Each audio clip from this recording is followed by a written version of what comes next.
কোরবানি কাদের উপরে ওয়াজিব? কোরবানি ওয়াজিব হওয়ার জন্য কয়েকটি শর্ত রয়েছে। সর্বপ্রথম, কোরবানি ওয়াজিব হওয়ার জন্য নিসাব পরিমাণ সম্পদের মালিক হতে হবে। দ্বিতীয়, সুস্থ মস্তিষ্কের মানুষ হতে হবে, কোনো পাগলের উপরে কোরবানি ওয়াজিব নয়।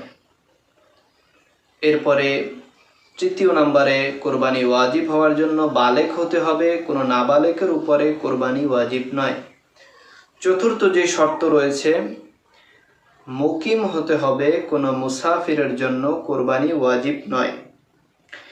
এ ব্যাপারে রাসূলুল্লাহ সাল্লাল্লাহু আলাইহি ওয়াসাল্লাম ইরশাদ করেন, ইয়া আইয়ুহান নাসু আলা কুল্লি আহলি বাইতিন ফি কুল্লি আমিন উদহিয়া। আল্লাহর হাবিব বলেন, হে লোক সকল, জেনে রেখো প্রত্যেক পরিবারের পক্ষে প্রতি বছরই কোরবানি ওয়াজিব, যদি সে নিসাব পরিমাণ সম্পদের মালিক হয়।